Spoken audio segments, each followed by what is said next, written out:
Buenos días, hermanos, paz y bien en el Señor. Hoy es viernes de la 15ª semana del tiempo ordinario. Escuchemos el Evangelio de hoy. En el nombre del Padre, del Hijo y del Espíritu Santo. Amén. Del Evangelio según San Mateo, capítulo 12, versículo del 1 al 8. En aquel tiempo Jesús atravesaba un sembrado en sábado, y los discípulos que tenían hambre empezaron a arrancar espigas y a comérselas.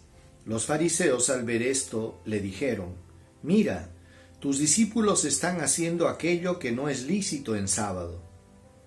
Pero él les respondió: «¿No han leído lo que hizo David cuando él y sus hombres sintieron hambre? ¿Cómo entró en la casa de Dios y comieron de los panes de la ofrenda, cosa que no les estaba permitida ni a él ni a sus compañeros, sino solo a los sacerdotes? ¿Y no han leído en la ley que los sacerdotes en el templo quebrantan el precepto del sábado sin incurrir en falta? Pues yo les digo que aquí hay alguien que es más que el templo. Si comprendieran lo que significa quiero misericordia y no sacrificios, no condenarían a los que no tienen culpa, porque el Hijo del Hombre es Señor del sábado. Palabra del Señor. Gloria a ti, Señor Jesús. Hermanos, este pasaje bíblico vale la pena aclararlo en algunos aspectos. Dice que Jesús estaba caminando junto a unos sembrados y era día sábado. Y los discípulos comenzaron a arrancar espigas y a comérselas. Es bueno resaltar este aspecto porque lo que estaban haciendo los discípulos no era un robo, sino que, según la ley de Israel, todo lo que creciese al borde del camino le pertenecía al huérfano, a la viuda y al peregrino. Entonces, este precepto, que existía en el pueblo de Israel, miraba a salvaguardar la caridad para con el huérfano, la viuda y el forastero, ¿verdad? Entonces, el problema no era que cogieran las espigas, el problema era que era sábado.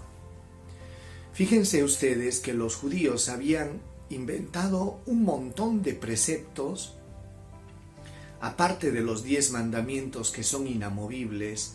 Habían creado un montón de preceptos, hasta estaba estipulado la cantidad de pasos que tenían que dar el día sábado. Habían hecho tan insoportable el cumplimiento de estos preceptos que se convertían en un yugo pesadísimo. Y es por eso de que Jesús, a veces tratando de que los fariseos y los judíos abriesen los ojos y se dieran cuenta en qué consiste la esencia de la religión, les decía algunas cosas que eran fuertes y también hacía sus milagros el día sábado. Parecía que Jesús quisiese provocarlos, y en esta oportunidad les dice: si comprendieran lo que dice la Escritura, yo quiero misericordia y no sacrificios, entonces no condenarían a estos pequeños. Entonces, hermanos, ¿qué es lo que sucede cuando una persona no ha entendido el fondo de la religión? Se queda en el cultivo de la forma de la religión. Y ahí te puedes encontrar con hermanos, hermanas, que tienen un rigurismo excesivo, en las normas, y se han quedado atrapados, y como que pareciera que hacer eso los vuelve más justos. Ese era el error de los fariseos. ¿Por qué? Porque atrapados en el cumplimiento de la ley, se olvidaban del fondo de la ley, y el fondo de la ley debe ser siempre la caridad, la caridad para con el prójimo. Y miren que Jesús llegó a decir algo también: aquí hay alguien más grande que el templo. Estaba refiriéndose a él mismo.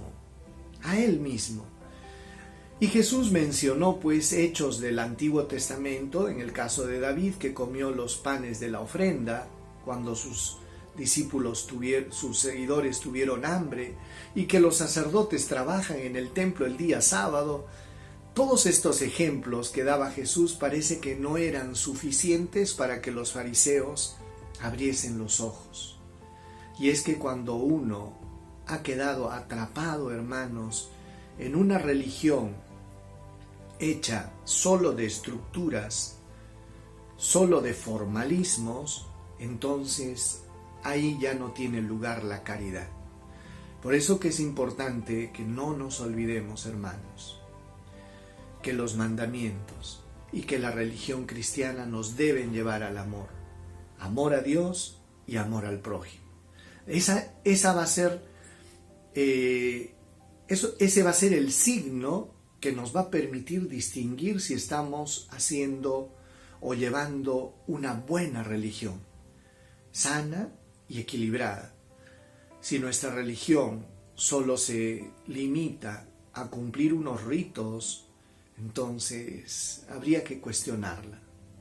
Si nuestra religión adopta la caridad como una perla preciosa, entonces nos daremos cuenta que aquello que dijo el Papa Francisco era verdad, que la Iglesia es como un hospital de campaña, que quiere decir que acoge a todas las personas, enfermas, pecadores.